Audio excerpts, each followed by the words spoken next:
Saludos amigos, bienvenidos a esta entrega de reseñas. Saludos querida, ¿cómo va esa salud del ojo? Ay, señor. Gracias, papá Dios. Saludos, Rafael. ¿Cómo está ¿Todo usted bien? Muy bien, gracias a Dios, con un buen diagnóstico. Buen diagnóstico. Señores, hay que cuidar la salud. Te llevaste de mí. Sí. El doctor Faroche. Excelente. Siempre hay que buscar otras opiniones cuando usted no se siente seguro de lo que un médico le está diciendo. A mí me dieron un diagnóstico terrible en principio y ya la cuarta especialista, gracias al doctor Faroche, que me la refirió después de ver todos los estudios, pues es una inflamación debido a un cuadro infeccioso en el cráneo y los nervios ópticos del ojo izquierdo. Eso se va a recuperar gradualmente. Él me dio un sustito a mí porque yo tuve que ir también donde Faroche. Sí. Y entonces me dijo, bueno, yo veo el nervio óptico como alterado y la alteración del nervio óptico. Pero él sabe de eso. Sí, tiene que ver en algunas ocasiones con glaucoma. Ay, Dios me mandó a hacer libre.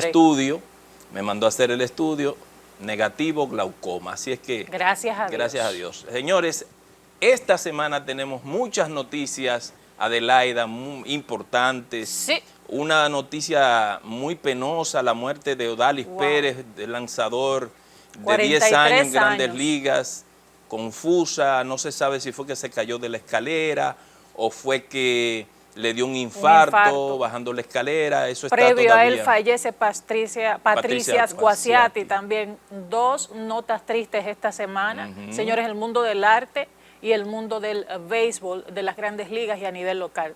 Muy, muy triste cuando nos enteramos de... Y en el caso del pelotero, lanzador, comenzó con los Bravos de Atlanta y terminó, pasó por los Dodgers de Los Ángeles, que fue donde más estuvo jugando, en los Dodgers de Los Ángeles. Y es muy penoso porque había muerto otro pelotero que con 40 y pico de años, que ya no estaba jugando tampoco. Están pasando tantas cosas. Muy fuerte. Hay que cuidarse. Entonces, vamos a ver el resumen de noticias. Esta semana tenemos como invitado al ministro de Industria, Comercio y MIPYMES, Víctor Ito Bisonó. Vamos a ver el resumen de noticias que nos tiene de la semana Adelaida Martínez. Han superado sus niveles pre-COVID. El presidente Luis Abinader anunció la puesta en marcha de 10 medidas para afrontar la crisis económica generada en el país por el enfrentamiento bélico entre Rusia y Ucrania, las cuales incluyen el subsidio a los precios internos de los carburantes, apoyo al sector transporte y tasa cero para la importación de productos de la canasta básica. Y una buena noticia en el terreno sanitario: la ocupación hospitalaria en República Dominicana por COVID-19 ha descendido, registrándose solo un 6%, que representa 135 camas ocupadas de 2.373. De acuerdo al boletín 717 del Ministerio de Salud Pública, no se habían registrado muertes por el virus a principios de semana. Y a propósito de las cifras del coronavirus, la OPS informó que 248 millones de personas aún no han recibido la primera dosis de la vacuna contra la COVID-19 en Latinoamérica y el Caribe. Según la OPS, solo 14 países de Latinoamérica y el Caribe han conseguido inmunizar por completo el 70% de su población. Y de luto se encuentra el mundo del arte en República Dominicana. Falleció el miércoles la veterana bailarina, coreógrafa y actriz dominicana Patricia Squasiati, gloria del arte nacional. Franklin Soto, su ex esposo, y su hermano Alejandro Squasiati confirmaron su deceso. El fallecimiento del artista se produjo tras varios días ingresada en el Hospital General Plaza de la Salud, donde fue llevada luego de ser arrollada por un vehículo en un confuso incidente que aún está en investigación. Otra nota triste, y esta vez en el mundo del béisbol. Falleció de un aparente accidente doméstico a los 43 años el ex lanzador dominicano de Grandes Ligas, Odalis Pérez. La información la confirmó Eric Almonte, presidente de la Federación Dominicana de Peloteros Profesionales. Según versiones, Pérez habría sufrido un infarto en la escalera de su casa. y un enfrentamiento entre internos del Centro de Corrección y Rehabilitación Rafael Hombres de Santiago dejó un saldo de 5 privados de libertad heridos de perdigones y 2 agentes penitenciarios con algunos rasguños. Tanto los reos como los afectados fueron asistidos en el dispensario médico del recinto carcelario, ya que se trataron de heridas menores. Nos vamos al plano internacional. El FMI alertó de que la invasión rusa a Ucrania empeorará la situación inflacionaria en Latinoamérica por la presión que está generando sobre el precio de la energía, además de implicar riesgos para el abastecimiento de la región. Y finalmente, la reunión entre los ministros de Exteriores de Rusia y Ucrania terminó sin resultados, pero se dice que la misma abre la vía hacia un posible encuentro entre los presidentes de ambos países, aseguró el gobierno turco, anfitrión del encuentro, el primero desde que inició el bombardeo ruso a los ucranianos. Hasta aquí las principales noticias de la semana. Para Reseñas, Adelaida Martínez. Señores, tenemos el tema de la diabetes, que cada día va ganando terreno en los cuerpos de la ciudadanía en República Dominicana y en el mundo. Incremento de la diabetes por estilo de vida o por herencia. Ese es un tema muy palpitante, Adelaida, que nosotros queremos abordar en esta entrega de Reseñas. Es uno de los padecimientos que más afectan a República Dominicana, junto con la hipertensión. Hipertensión y diabéticos son las cifras estadísticas que más abundan aquí en República Dominicana. Muchísimas causas, usted mismo lo ha dicho. Señores, la diabetes es bien delicada y si usted no tiene información, si usted no se cuida como debe, usted puede perder hasta muchos funcionamientos de sus órganos vitales. Así que preste atención a todo esto, lea, investigue, hágase su chequeo. Pero es peligrosa, pero es una enfermedad que tú puedes controlar. Exactamente. Eso depende mucho del estilo de vida. La forma de alimentarse, ejercer ejercicios y poder llevar una vida normal dentro de un cuadro de salud con diabetes.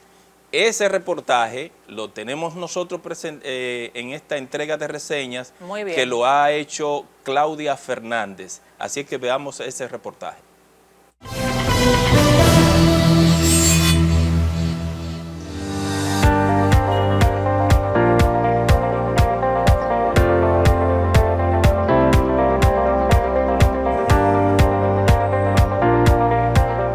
El Instituto Nacional de Diabetes, Endocrinología y Nutrición, Dr. Jorge Abraham Jasuri Vales, también conocido como INDEN u Hospital de la Diabetes, es la única entidad privada sin fines de lucro de la República Dominicana especializada en la atención de salud y capacitación del personal médico en esta enfermedad. Su actual director es el cirujano y especialista en pie diabético Amar Ibrahim, oriundo de Siria. Este especialista resalta que la diabetes es una condición que adecuadamente cuidada no representa un peligro para quien la padece. Muchas veces se habla de la diabetes, de las complicaciones que pueden amputar, puede quedar ciego, puede dañar los riñones, eso es verdad. Pero es la diabetes que no se maneja bien, que es para la persona que niega su diabetes y no quiere atenderse. Y cuando va a su médico ya tiene 10 años, 15 años con su diabetes y quiere comenzar desde cero. Esas son las personas que pueden tener la complicación y quizás se mueren más temprano. Extiende esas mismas consideraciones en cuadros de diabéticos infectados con COVID-19. Es verdad, los que se mueren de COVID, especialmente los que son de edad avanzada, la mitad tienen o diabetes o hipertensión. Pero la mitad de la población, aunque sin COVID, si están encima de 60 años, tienen diabetes, tienen hipertensión o las dos cosas. La diabetes tiene una modalidad prevenible mediante dieta saludable, ejercicio y peso adecuado. Esa es la llamada tipo 2, que representa el 90% de los casos de la enfermedad y en cuyo manejo las piedras angulares son también alimentación saludable, peso saludable y actividad física. Ese azúcar, cuando está por encima de su valor normal, si no se trata, si no se cuida, puede afectar muchos órganos o casi todos los órganos del cuerpo. Factores hereditarios y el envejecimiento inciden en la aparición de la diabetes tipo 2, pero con alimentación saludable y ejercicios podemos evitarla o retrasarla. Si usted tiene un familiar directo que tiene diabetes, usted tiene más posibilidad de tener diabetes comparado con uno que no tiene. Pero usted lo puede prevenir o puede atrasarlo. En vez de comenzar a los 30 años, usted lo puede empujar con una vida sana hasta los 60 años. En los últimos tiempos aumenta la incidencia de diabetes tipo 2 en niños y adolescentes debido al incremento del sobrepeso y la obesidad en esa población. La diabetes característica de niños y adolescentes había sido típicamente la tipo 1, de naturaleza no prevenible y que representa del 4 a 6% de los casos de la enfermedad. La columna vertebral del INDEN es la atención y educación de pacientes diabéticos a precios muy módicos, a fin de garantizar la salud de los más necesitados. Bajo ese mismo concepto de buena atención sin fines comerciales, ofrece servicios en todas las demás ramas de la medicina para una asistencia de salud completa. Para Reseñas, Claudia Fernández Lerebus.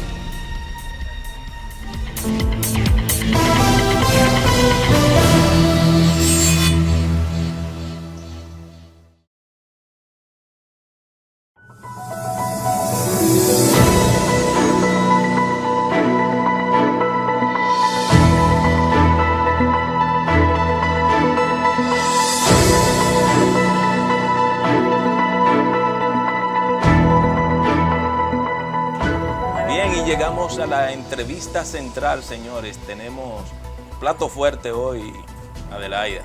Un plato fuerte a propósito del contexto internacional que nos perjudica directamente en el tema de los carburantes y otros más. Sí, tenemos al ministro Víctor Bisonó, ministro de Industria, Comercio y MIPYMES.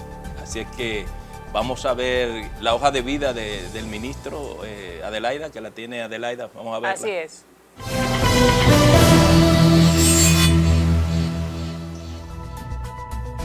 Nos acompaña hoy en Reseñas Víctor Orlando Bisonó, mejor conocido como Ito Bisonó.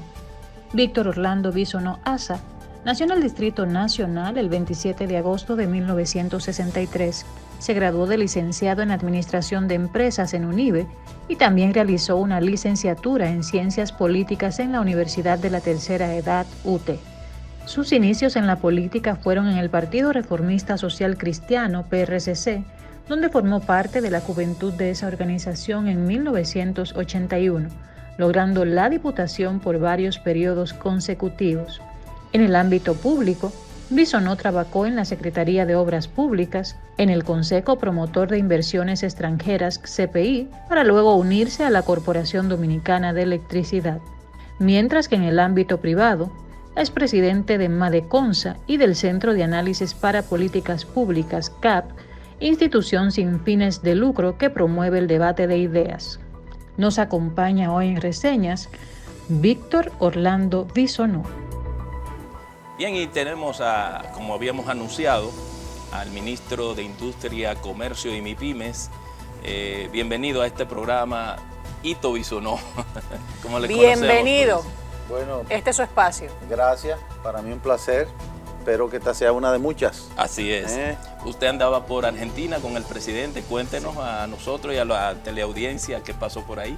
Sí, estuvimos en Argentina con el presidente. El presidente mantiene una inquietud permanente por buscar nuevos nichos que trasciendan en la economía de la República Dominicana y más en una economía que pueda garantizar una canasta básica con precio lo más estable posible en este momento, como decía al comienzo Adelaida, de impacto de la inflación externa que llega al país. Y en Argentina hay muchos mercados de granos en sentido general y también se firmó un acuerdo especialísimo con el tema de apoyo a posible suministro de hidrocarburos de Argentina a República Dominicana. Hay una parte... Esa parte, y qué bueno que la toca, porque hay un ruido estúpido, y digo estúpido, porque algunos colegas, anoche tuve una discusión con unos colegas que le están dando esencia a un tema farandulero. ¿Qué abarca ese acuerdo entre República Dominicana y Argentina? Díganoslos aquí, explíquenos detalladamente para yo pasarle luego el cortecito a esa colega con la que tuve una discusión muy fuerte anoche. En Argentina hay una zona muy fructífera en términos de petróleo y gas, que ellos no explotan en su totalidad. Son temas de mercados que hay que tener en cuenta. Los países a veces, aunque tienen recursos, hay que saber cuántos recursos necesitan para explotarlo, Claro. Sí. cómo lo van a comercializar, cómo eso se puede hacer y en qué tiempo, una serie de cosas. Entonces, el tema es no solamente ver cómo nosotros pudiéramos buscar una compañía de las que hay en el mundo que a través de República Dominicana se contrate y se lleve allá. Porque hay países a veces que no tienen, por acuerdo de libre mercado, por acuerdos políticos regionales, si no es que hay un tercero que también pide apoyo o que tiene acceso a otros recursos. Ese es el caso de República Dominicana. Lo que usted nos está diciendo, ministro, es que el presidente y su ministro de Industria y Comercio están explorando en Argentina la posibilidad de hacer un acuerdo para que pudiésemos traer carburantes de allá. Correcto. Y por eso la presencia también del presidente del Consejo de la Refinería Dominicana de Petróleo, el señor Aguilera, que ha estado en contacto con los sectores que explotan, comercializan e investigan temas de hidrocarburos. Eso es para allá, pero también es para ver cómo nos pueden ayudar aquí. Si esas investigaciones, si esas exploraciones, si ese trabajo que se puede hacer desde República Dominicana, por ejemplo. Ellos allá nos dijeron que tienen 3 refinerías que están en ampliación, que están invirtiendo más de $1,000 y pico de millones de dólares en ampliación.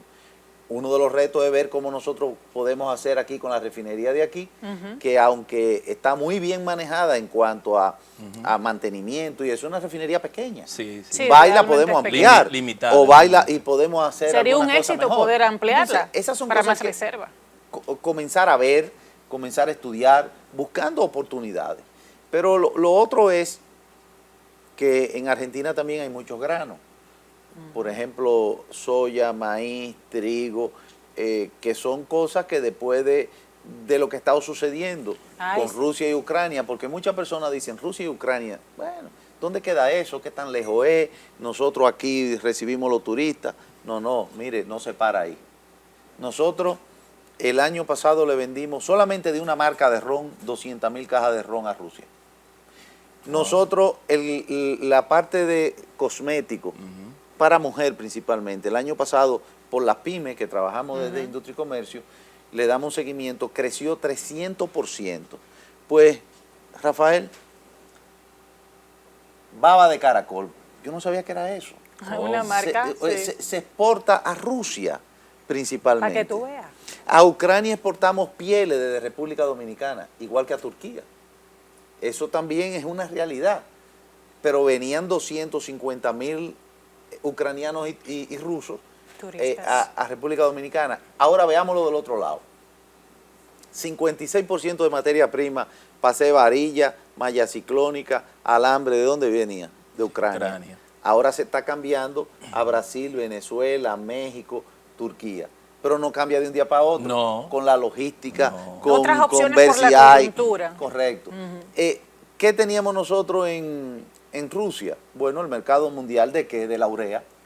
Nosotros tenemos que abonar el plátano, el arroz, el café, productos de productores normales, digo, porque si vamos a la caña, también hay que abonarla, pero el gobierno no la ha subsidiado, como subsidió en el año pasado, hasta abril de este año, con 1.500 millones de pesos la urea, para que no le aumentara a los pequeños productores. A los pequeños productores, vuelvo y repito. A propósito de eso que usted dice del subsidio a la urea, el presidente en su intervención, cuando anunció las 10 medidas para amortiguar lo que es el impacto de esa guerra, le delegó a Industria y Comercio una serie de responsabilidades que tienen que ver con commodities que pudieran venir a República Dominicana impactado por esa inflación. A ver si a los oyentes y a nosotros nos puede dar detalles, porque sabemos de algunos de ellos, pero que nos pueda dar detalles que él planteó el amortiguamiento con un 10% del precio a partir de que suba. Sí, esto es un tema un poquito más técnico, porque hay que ir a eso, a los precios de los commodities, y hay que ir también, en el caso nuestro, que es el planteamiento que hemos hecho, al historial de importación en República Dominicana. ¿Quiénes y en qué volúmenes importan? ¿Verdad? Porque esto no es tampoco para favorecer a nadie en particular ni para que se hagan negocios. Es para que le llegue el precio sin aumento de la canasta básica y amortiguado a la mayoría del pueblo dominicano. Entonces, ¿de qué estamos hablando? Le voy a poner un ejemplo. El año pasado el pan sobao y de agua se disparó en principio. Entonces el presidente nos instruyó y se dedicaron 300 millones de pesos a ese subsidio. Nosotros hicimos un acuerdo con los 6 molinos que hay, que venden harina, y le dijimos, junto con la UMPI, que son la Asociación de Panaderos, ¿quiénes hacen pan de 5? Bueno, esto y esto. Denos la lista. En principio muy difícil que te den la lista de clientes de cada uno, pero hicimos un cruce con la UMPI. Identifique quiénes son. Bueno, a esa gente nosotros le vamos a dar una compensación por saco. De manera transparente. De manera transparente. No, y sobraron 30 millones de pesos y lo manejaron ellos. Y esos 30 millones de pesos después se los transferimos a INEPRE para la telera de Navidad, que se hicieron unos concursos y también se lo ganaron los panaderos, principalmente a las pymes. Sí. ¿Entiende? Entonces, algo así, pero a otro nivel, para que las grasas comestibles mantengan el precio lo mejor posible, ¿verdad? Y igual para que las harinas en sentido general, también nosotros ver cómo la amortiguamos y compensamos ese aumento. Porque le decía ahorita de Rusia y Ucrania. Rusia y Ucrania producen el 71% del aceite de girasol del mundo. Ahora Rusia no puede comercializar con nadie, no hay como pagar ni cómo comprarle. Y Ucrania y con todas las sanciones que está teniendo. A eso me refiero. Entonces, el mundo entero que compraba ese aceite, ¿qué va a hacer ahora? Buscarlo en otro sitio, tan sencillo como eso. Buscar otros mercados. Buscar otro mercado. Claro. Entonces, ¿qué pasa con eso? Que afecta al mundo completo. Y entonces nosotros lo sufrimos. Así. Y ahí es que el presidente ha dado instrucciones bien claras de que nosotros podamos buscar la manera de paliar esos aumentos. Ahora, ¿de dónde sale eso, que es lo grande? Del sacrificio del ahorro del presupuesto público. Sí. No hay una partida en el presupuesto de subsidio que ya es suficiente con los combustibles.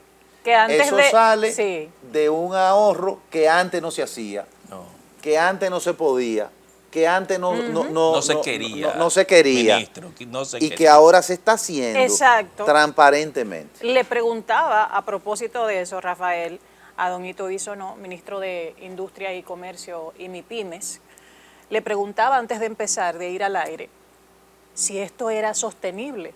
Yo sé que el gobierno está haciendo un esfuerzo, porque dentro de la crisis de la pandemia, con lo del pan, que usted ahora no se recuerda, buscó que no llegara ese impacto. Dentro de estas 10 medidas que anuncia el presidente, que la anunció ya empezando la semana, para paliar lo que pasa en Ucrania, Rusia, cómo nos afecta, le preguntaba yo, ¿es sostenible, por ejemplo, en el tema de los combustibles, con un petróleo, el barril que ya sobrepasa los $100, ¿es sostenible eso? 100. Durante 6 meses frizar. 114. Ya está en 114. Llegó a 130. Sí. Y imagínese lo que pasa usted. Que eso es parte de lo que nosotros hemos visto. Que primero los precios del WTI es un precio de referencia, pero no es el único componente de los precios finales. Pero de algún sitio tenemos que tener la referencia. Así es. Ahora, mientras más pasan los días, más estabilidad tiene uno en esa referencia. Exacto. Porque, por ejemplo, cuando el mercado abre, puede que en el día llegue hasta 130, como ha pasado, pero cierra en 108. Exacto. Por ejemplo, esta semana que pasó, llegó a estar en 125 la mayoría del tiempo, pero el promedio fue 115. Okay. Se queda dentro del rango de lo que el presidente... Vi que el miércoles cerraba a propósito en 108, pero ya está. Exacto. Entonces, ¿a dónde vamos nosotros? Es muy difícil permanentemente mantener ese subsidio que no son solamente los hidrocarburos. El año pasado se gastaron 60.000 millones de pesos extra en temas de salud con el COVID, que es una prioridad para todo el mundo. Eso no creo que no está en cuestionamiento. Ahora, ¿cómo ve el presidente, el gabinete económico y nosotros el subsidio de los combustibles? Primero, es el elemento que más inflación causa en la cadena de la economía general en la República Dominicana y en cualquier parte del mundo. Porque tú puedes decir, beneficia a los que más gastan, al que más echa gasolina y el que más puede. Sí, eso es cierto. A mí me gustaría incluso que fuera mejor dinero a incentivar la producción. Pero en este momento, ¿cuál? Y entonces cuando tú subes el combustible, tú dices, bueno, ¿en qué impacta con esta agua? Bueno, en el costo de enfriarla, en el costo de transportarla, en el costo de la etiqueta de la botella, de depurarla, en el costo de... y es una cadena que no se ve solamente con el que echa el combustible en el carro, que no es tan simple de decir, el que tiene más, gasta más en el combustible del carro. No impacta en otro sitio. Entonces, ¿qué sucede? Que el año pasado República Dominicana tuvo un 12% de crecimiento. Ningún país lo tuvo. Y eso que fue sin el turismo y sin la ejecución, porque mucha gente estaba en su casa, de las partidas de inversión en presupuesto. Sí. Entonces eso fue la confianza que genera un presidente que aprecia el peso dominicano, que tiene más reservas internacionales y que entonces el sector privado dice, no, pero yo voy a invertir. Yo me voy a endeudar incluso para invertir. Y la economía se mueve. Entonces, nosotros tenemos que mantener la tranquilidad social, la tranquilidad política, la tranquilidad económica y ese buen ambiente que hay en un país donde Chile hace un cambio de gobierno radical. Tú no sabes lo que va a pasar en términos de resultados de ese país. Así es. Donde Colombia puede ser que haya un cambio radical de acuerdo a cómo van las cosas. Perú lo hizo, pero están por destituir al presidente y el gabinete lo han cambiado 6 veces en un año. Sí. Nicaragua está de una manera, como quien dice, aislada por su radicalismo de, bueno, metieron preso a todos los comunicadores importantes, todos los políticos de oposición. Y a los que se postulaban para presidente. Venezuela tiene su problema. Salvador tiene un radicalismo de derecha también, que es igual que un radicalismo, porque son radicalismos. O sea, y te dicen, ¿dónde invertimos nosotros con esa guerra que tienen los Estados Unidos de hace mucho con China, de traer los capitales más cerca de su costa? Donde en este momento los problemas de logística en el mundo, que llegaron un furgón de $2.000 a $25.000 de China a producir más cerca, en República Dominicana. Y tú dices, ¿y con qué se come eso? Bueno, ¿tú sabes con qué se come? Con que nosotros llegamos en el 2020, en agosto, y en Zona Franca habían 130.000 empleos. Y hoy en la TCS se registran 185.000 empleos, 21% de ellos empleo más técnico y de mejor calidad. Donde nosotros por primera vez exportamos más de 7.000 millones de dólares en Zona Franca, que un solo rubro, que es el tabaco, aumentó de 900 millones a 1.300 millones. ¿Cómo está el tema de Zonas Francas con toda esta crisis? Donde en la industria local vendió 20.000 millones más a la Zona Franca de producción local. Qué bueno. Entonces, cuando nosotros decimos eso, nosotros le decimos a los amigos televidentes, tú eres de Jaina, tú eres de San Cristóbal, tú eres de San Pedro, tú eres de Santiago, tú eres de La Vega, tú eres de Moca. Pregunta si no hay más o menos trabajo en la Zona Franca. Ministro, vamos a hacer un pequeño corte. Seguimos hablando del tema de las MIPYMES cuando volvamos, con el tema también de lo que dicen los productores agropecuarios respecto a facilitar las importaciones y el impacto que podría tener en algunos de ellos. Y terminemos un poco con el tema de esto que usted está explicando. Así que vamos a la pausa y volvemos con el ministro de Industria, Comercio y MIPYMES, Víctor Itogi Solís.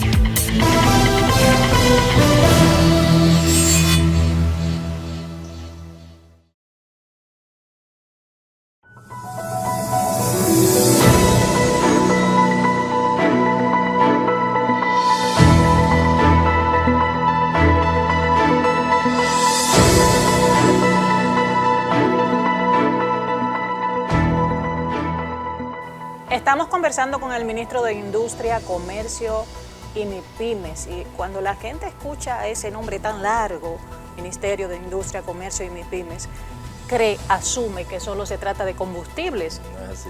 Y no es así, señores. Sobre la responsabilidad de Don Hito no solo está el tema de los carburantes que causan tantas polémicas. Nos estaba hablando de la industria, de la zona franca, lo que se ha logrado ahí en medio de esta crisis. Hicimos una pausa y ahora queremos que continúe diciéndonos sobre esos aspectos que seguían a continuación, donde yo le preguntaba, por cierto, ¿cómo están las zonas francas? Y ahí me agregó un dato importante. Sí, realmente el año pasado, y en esto hay que reconocer también la parte del sector privado, porque para repartir de parte del Estado, que tiene que tener políticas públicas sociales obligatorias, con las que yo estoy de acuerdo, de asistencia, de ayuda para que los que no tienen puedan tener y salir incluso de la pobreza, pero el Estado tiene entonces algo que tener. ¿Y cómo tiene? Cobrando impuestos. Así es. Y tiene dando facilidades para que vengan y se instalen las industrias y para que vengan aquellos que son emprendedores de pequeños o grandes, porque un emprendedor también puede ser un gran empresario que comience a poner una fábrica de vidrio que no había. Así es. Como Hay en muchos medio casos. de la pandemia invirtieron un salvadoreño y unos locales $60 millones, y ese problema que había en cervecería, que no había cerveza, no es porque no querían vender, porque imagínese usted, ¿y qué empresa no quiere vender más? Es que no tenía botella, pero ya No tiene. había botellas. Lamentablemente desapareció la fábrica del vidrio de San Cristóbal muchos años que atrás. Trujillo la tenía ahí. Entonces, Sí. ahora hay una industria local que hace botella. ¿Y qué representa eso? ¿Y eso está en el distrito? En el kilómetro 28 de la autopista Duarte. Pero mira sabía. qué bien. Entonces, ¿dónde está? ¿Qué está pasando? Que importan vidrio, lo transportan del muelle de Jaina allá, que hacen la botella, cuánta gente trabajan ahí, que pagan electricidad, que consumen comida, Sí. que vuelven y la empacan y la llevan a la cervecería. Entonces la cervecería produce más y vende más. Contribuyen a la Así es. empleomanía. Entonces, de eso es que se trata, de que nosotros demos las oportunidades de que haya cada vez más inversiones. Por ejemplo, hablamos de la construcción, que lidera el impulso del relanzamiento de la economía dominicana. ¿Cuántas fábricas de cemento hay en República Dominicana? 6. 4 de ellas, 4, están en expansión, cada una por más de $100 millones. ¿Y cómo tú inviertes en una fábrica $100 millones en esta época? Porque está vendiendo más. Hay mercado. Porque hay mercado para exportar y Sí. para el consumo local. Así es. Bien. Entonces, ahí es que nosotros nos enfocamos. Quizá eso no se ve, porque eso no es tan rápido, porque eso no hace tanta bulla, porque no crea tanto, como dicen, tanto bullying o tanta chercha en las redes. Pero nada más Pero eso son creación de riqueza y estabilidad económica para todos los dominicanos. Solo hay que ver en los últimos años el crecimiento del sector construcción. Y ese sector construcción crece porque se ha estado construyendo y consumiendo cemento y varilla y esto y lo otro. Que de hecho en tiempos de la pandemia mi papá es maestro constructor y le ha ido muy bien. Me dijo que había mucho trabajo, Sí. siempre. Es uno de los No, sectores el que sector más... inmobiliario estuvo en la Exacto. pandemia No, fortísimo. está. Yo tengo un amigo que está haciendo pequeños arreglos, no es nada nuevo, pero no encuentra albañil, no encuentra plomero, no encuentra electricista. Y así, ¿pero por qué? Porque tienen una gran demanda. Y cada día hay más expansión de construcciones, de edificaciones principalmente. Y los números están ahí. Entonces el ministerio le da seguimiento a la industria, al comercio, a la MIPYME, y muchas veces nos vemos envueltos también y apoyando otros sectores importantes. ¿Cómo anda el tema de las inversiones extranjeras en el país? ¿Qué mercados tenemos ahora mismo? Bueno, mira, en lo que nos toca a nosotros, ya le señalé que hay inversionistas extranjeros en la industria. Te pongo otro caso. Nestlé es un capital extranjero totalmente. Nestlé a mitad de año pasado comenzó a desarrollar un programa de 70 millones de dólares. Lo primero fue que dimos el primer avance, la presencia del presidente en Nestlé, en San Francisco de Macorís, para convertir la producción de energía de ellos a biomasa. Y luego fue la vicepresidenta a inaugurar ya la conclusión de la obra. Son inversiones que no son promesas, que son reales. Es lo mismo que lo que ha pasado, por ejemplo, con Coca-Cola Internacional, que vino al país y está creando ya su hub logístico e incluso nos está dando apoyo ya en el tema de MIPYME, para la formalización de los colmados, con ayudar a que sepan llevar sus contabilidades, qué cantidad de productos tienen que tener para ser eficientes y que puedan además formalizarse. Pero ¿qué pasó aquí en el tema de la industria? Hay unos 60.000 colmados en el país, contabilizados más o menos con las diferentes industrias. Y el mercado informal, don Hito, elevadísima la cifra. Exacto, tenemos que ir ayudándolo para que se consoliden, porque representan un nicho importante, te fían, son el centro de recreo de ahí, hacen su can. Se juega dominó, se bebe un trago. Cada comercio tiene un nicho diferente. El supermercado te da quizás precios más baratos y más variedad y quizás, bueno, es otro tipo de negocio. Y el Merca, por ejemplo, Merca Santo Domingo es otro tipo de negocio. Todos son importantes, todos tienen su nicho. Y nosotros tenemos una plataforma donde le ponemos los precios, tú puedes entrar por tu teléfono, de referencia, y tú escoges entonces dónde ir. Pero le iba a poner otro tema de industria. Frito-Lay Frito-Lay. Esta papita que tú te comes, ¿verdad? Los snacks. Los snacks. Estaba en Puerto Rico antes, vino para República Dominicana. ¿Qué significa eso? Confianza. Bueno, Confianza. y no solamente eso, ampliaron sus operaciones. Pero consumían 7.000 toneladas de papita. La estaban sembrando aquí, pero ahora la van a llevar 14.000 toneladas. ¿En Constanza? No, en Barahona y en San Juan de la Maguana la están sembrando. Ellos le están suministrando el tipo de papa, porque son unas papitas especiales. Los técnicos le dan seguimiento y entonces se va a cosechar 7.000 toneladas más en República Dominicana. Esas son cosas que tú dices, bueno, no hace tanta chercha como cada viernes con la formulita, ¿verdad?, que atacan, o con cada tema, pero son trabajos que están ahí. ¿Qué hicimos nosotros en el ministerio? Nos certificamos ISO 9001 de proceso y antisoborno con una compañía colombiana. Para el público, ¿qué significa la certificación ISO? Eso significa calidad, transparencia, eficiencia y ahorro. Nosotros antes, con 6.000 empleados que habían allá, ahora tenemos 2.269, sacando el apoyo de seguridad. Y se hace más que antes, porque antes era un referente de hidrocarburos solamente, y ahora estamos en industria, en comercio, en MIPYME y en muchas otras cosas, con reconocimiento de la medalla de oro del MAP, con transparencia 97.7, con el tema de procesos, que son reales, que están ahí. Y por último, en el caso, por ejemplo, de hidrocarburos, sometimos la ley recientemente de modificación.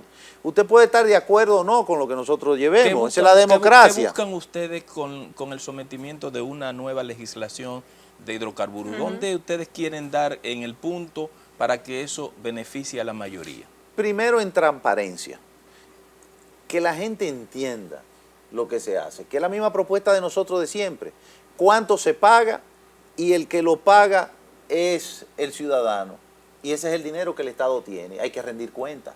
El ciudadano debe de entender lo que hay, transparentarlo, abrirlo, que entiendan cada paso. Antes había, por ejemplo, en la estructura de costo algo que decía otro costo, no, ahora se sabe qué son. Sí, había mucha opacidad. Pero ahora en lo la hay. aplicación de la ley. Y Rafael, lo más importante de esto es, usted no está de acuerdo, usted dice que hay algo raro. Yo me pasé 18 años en el Congreso. ¿Usted sabe lo que se hace en el Congreso? 18 años. Usted va a la comisión, usted va a la vista pública y ahí usted va y dice, no, mira, aquí esta taza, usted la está viendo blanca, pero es azul y ahí adentro tiene una cosa rara, vamos a ver qué es. Bueno, pues vaya, investigue y lleve su propuesta ahí y denuncie quién es. Todos los partidos. Y aunque usted no sea de un partido, usted vaya y hace su propuesta. Mire, yo creo que aquí esto está en un sobreprecio. O yo creo que eso está muy barato. O yo creo que ahí hay una trampa, que eso se puede mejor hacer con un modelo de Inglaterra o de Colombia o de Ucrania. No, y usted va y lo dice. Eso es lo que nosotros estamos promoviendo. ¿Se toca el ad valor en esa propuesta? Sí, hay una novedad que es del presidente, la propuesta, y es que cuando tú tienes el precio del barril de petróleo aprobado por el presidente, digo, por el Congreso. El Congreso aprueba el presupuesto en $62 el barril. Como está ahora. Como está ahora. Sí. Pero llega a 115. Tú tienes ahí una parte de ingreso que no está estipulado en el presupuesto. Entonces, eso no debe de ir a Hacienda.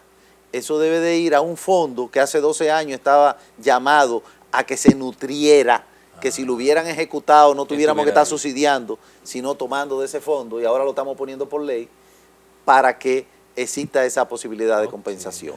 Sobre ese proyecto de ley de hidrocarburos, ¿cuáles son los ejes centrales que ustedes manejan? O sea, ¿cuáles son los aspectos fundamentales? Para mí, lo fundamental es que está en discusión, porque no tiene que salir lo que nosotros hicimos como propuesta. Lo que tiene que salir de ahí es lo que el Congreso decida, no, y lo que el Congreso decida, pero con los aportes de todos los externos. Exacto. El que quiera hacer ahora, en vez de tú hacer una denuncia o hacerte el gracioso, ve allá y demuéstralo y lleva a tu técnico.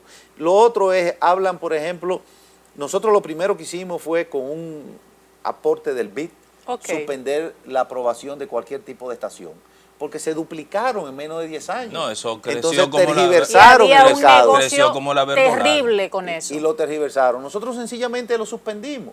Se conocieron y se están todavía conociendo, quizás algunas que quedaron por el debido derecho de haber estado registradas. Claro. Sí. Pero nosotros no hemos aprobado, es más, no lo recibe el proceso.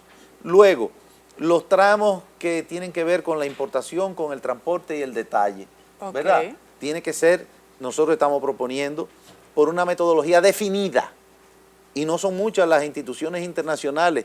La última es una recomendación del Banco Mundial con una que se llama Chanoy, de dos que hay, una inglesa y una francesa. Bueno, usted lo calcula, pero vamos a auditarlo, porque es así.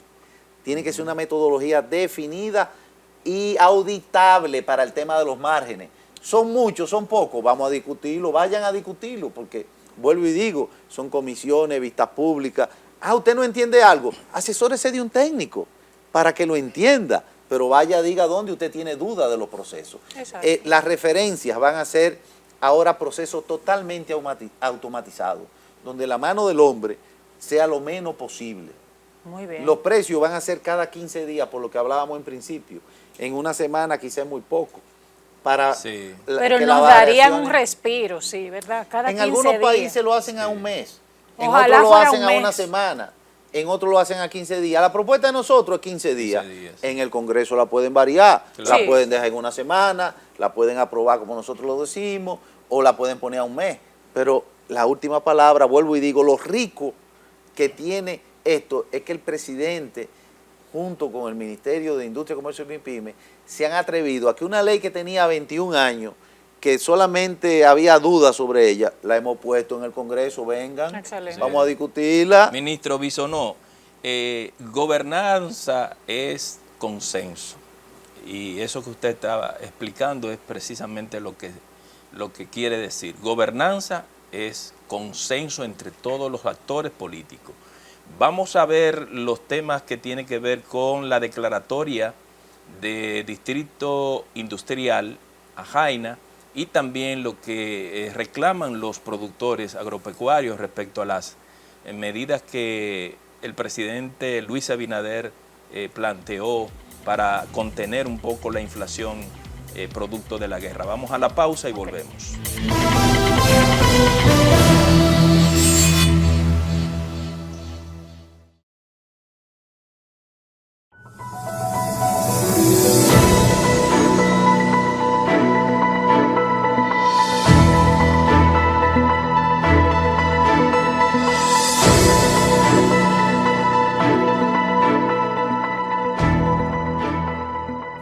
Seguimos en reseñas hoy como invitado el ministro de Industria y Comercio, don Hito Bisonó. explicándonos muchísimas cosas que uno tiene que manejar para poder orientar desde este espacio y hasta en la vida también personal. Nos quedamos con una pregunta en el aire, don Hito. Han declarado el distrito de Jaina distrito industrial. Cuéntenos, Rafael, esta servidora y los televidentes quieren saber qué significa esto, en qué nos beneficia, en qué va a revolucionar, incluso para la gente de esa localidad. Déjame decirte algo, que cuando nosotros llegamos al ministerio, parte de las estrategias que utilizamos es un programa que se llama Ruta Industrial. Y salimos toda la semana a visitar industrias, MIPYMES, comercios, para ver dónde podemos ayudar, cuál es la realidad, en qué podemos incidir, cómo podemos... Una especie de mapeo. De mapeo, exactamente. Incluso tenemos una página donde ahí se plantean lo que ellos nos transmiten y se ve los resultados de efectividad de esta visita y es pública la página. Así como tenemos también una página electrónica para la zona franca, para el comercio y para la industria, con todos los datos. Okay. Importantísimo. ¿Pero por qué te digo eso?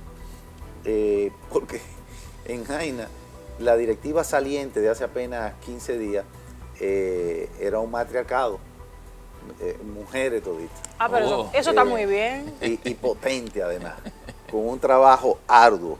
Esa fue una de nuestras primeras visitas y felicito el trabajo que ellos hicieron. Jaina, la gente quizás no lo visualiza. Es el distrito más... donde hay más industria, donde se produce más, donde hay más capital en movimiento. Sí. Tienen el puerto, sí. Tienen la refinería, sí. Tienen zona franca de la más alta tecnología y eficiencia. Eje Jaina. Eje Jaina, tienen todo tipo de industria, O sea, se concentra una gran cantidad de movimiento económico, social, y productivo. Industria de pintura. De todo tipo, de todo, químico, de todo tipo. Entonces, ellos pudieron lograr la primera certificación entregada por Proindustria, del Ministerio de Industria y Comercio, como distrito industrial. Que hay que ponerle atención, que hay que estar arriba de mejorar la calle. Acuérdense que cuando hablamos de puerto, estamos hablando de un camión lleno con todo lo... Totalmente. Equipo pesado. La tonelada del mundo arriba. Equipos pesados que por su condición van deteriorando normalmente hasta las mismas vías. Desde Jaina, pasando por la refinería hasta Nizao, siempre eso está mal. Bueno. Ahora está bien asfaltado, yo he pasado por ahí. Y siempre pero no es fácil porque hay que mantenerlo. Correcto, por el peso. Por el mismo peso. Pero también hay temas de servicios que hay que darle apoyo a esa comunidad. Digo, a todas, pero volvemos a lo mismo.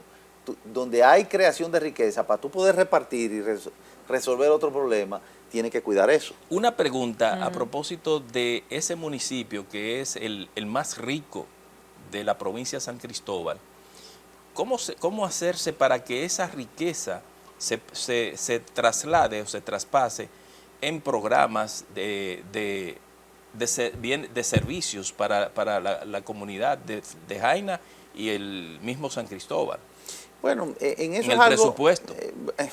Pero comenzamos con algo que ya es una discusión global, porque donde hay una industria tiene que haber una parte también de responsabilidad social, que se hace. Pero lo otro es aquello que también está en permanente discusión. Ya dije que yo vengo del Congreso y que se tiene como referencia Bonao, La Vega, Cotuí, que cuando hay minería le dedican un % a las provincias, al desarrollo de la provincia. Entonces esa es la discusión permanente. Pero si yo creo la riqueza, también déjame algo aquí y es el caso de Jaina. Y eso es responsabilidad y yo creo que en eso el presidente está claro, por eso se pudo lograr incluso esta certificación, porque la intención es que nosotros demos más visibilidad a aquellos que tienen logros y responsabilidades y se le ponga más atención a la vez, definitivamente. Yo no quiero que se nos termine la entrevista, que usted nos pueda decir cómo encontró el sector de MIPYMES en industria y comercio, cómo está ahora, cuánto ha avanzado, si es que ha avanzado, y cuáles son los aspectos y los desafíos que tiene el ministerio con ese sector que es tan importante en este país. Sí, fíjate. Importante y complejo. En toda parte del mundo. Ahí se venía haciendo un trabajo, se ha continuado ese trabajo. Tenemos incidencia, por ejemplo, porque la Universidad de Texas, a través de la Embajada Americana, le da seguimiento a los centros MIPYME, con quienes hemos tenido lamentablemente atraso con temas de presupuesto, porque eran presupuestos que no dependían del ministerio, sino que venían de apoyo de otros recursos. Y con las limitaciones de la pandemia y los presupuestos que ya habíamos encontrado, bueno, ningún presupuesto de ningún ministerio se amplió. Sin embargo, nosotros estamos enfocados en fortalecer esos centros MIPYME y en su momento ampliarlo, porque nos ayudan no solamente a que salgan adelante pequeños negocios sabiendo cómo comportarse y cómo manejarse, sino también en la formalización, y para que puedan ayudar, y en para que no administración. fracasen. Ahora, se ha depositado más de 14.000 millones de pesos en financiamiento al sector MIPYME. Nosotros, en este año y pico. En este año y pico, a través de ProMIPYME. Nosotros creamos un programa especial para registrar, no solamente el registro MIPYME, que eran 20.000 y pico, 21.000 registros en los últimos 10 años, sino que nosotros en estos últimos 8 meses hemos registrado más de 25.000 MIPYME. Wow. Y hemos logrado crear una MIPYME especial que es para MIPYME mujer. Porque dentro de las compras del Estado, el 20% le corresponde a MIPYME. Y dentro de ese 20%, 5% a mujeres, incentivando a que las MIPYME participen. Pero además logramos que el presidente emitiera, y él le puso especial interés a un decreto priorizando las compras del gobierno a la MIPYME primero. Sí, eso está ahí, ¿entiendes? Entonces eso son políticas de MIPYME que se lanzan desde el mismo ministerio. ¿Tenemos una estadística de cuántas MIPYMEs hay promedio en el país? Sí, claro que sí, eso se lleva, nosotros lo tenemos allá, de qué son, dónde pertenece, y le invito a que entren al dashboard de las industrias, ahí está registrado todo, por aquello de que las mismas dependencias del Estado que tienen que llamar a la MIPYME a concurso, tienen que entrar a un sitio y buscarla y ver qué produce cada MIPYME y en capacidad de qué está, y todo eso está documentado. Técnicamente y automáticamente ahora. En la página del MIC encontramos todos esos datos. Todo eso, sí. Hay una preocupación, ministro. Sí, tenemos 3 minutos. Yo quiero que en esos 3 minutos podamos darle respuesta a una preocupación de productores del campo en relación a la liberalización de las importaciones de algunos productos que el presidente quiere que lleguen a precio justo a la población. ¿Hay algún riesgo para los productores con esta medida? Yo no veo ninguno. Por ejemplo, hubo un ruido con el tema del arroz. El presidente no habló de arroz. Nosotros tenemos, de acuerdo a los resultados y al apoyo que se le ha dado de la presidencia y el trabajo de agricultura, tenemos suficiente arroz en almacén. Eso no es de eso que se trata. Lo que se trata es de nosotros poder en toda la cadena, producción, de almacenista, detallista, buscar la estabilización de los precios lo mejor posible, con la cooperación de todos los sectores, en un trabajo conjunto. Por ejemplo, ustedes vieron este viernes que ha salido en los periódicos, una página completa en los periódicos de Linda, la famosa, son los 3 principales productores de pasta diciendo que van a tener estabilidad, que le van a dar seguimiento, que van a asumir una estrategia de negocio conjuntamente para que el impacto o sea nulo o sea lo menos posible. Y eso es lo que nosotros estamos logrando con los productores tradicionales, cuidando la producción nacional, el trabajo del productor, ya sea del que siembra, ya sea del que cosecha, ya sea del que transporta, ya sea del industrial, pero al final de cuentas son 10 millones de dominicanos que tienen que comer, que tienen que encontrar la comida lo más barata posible.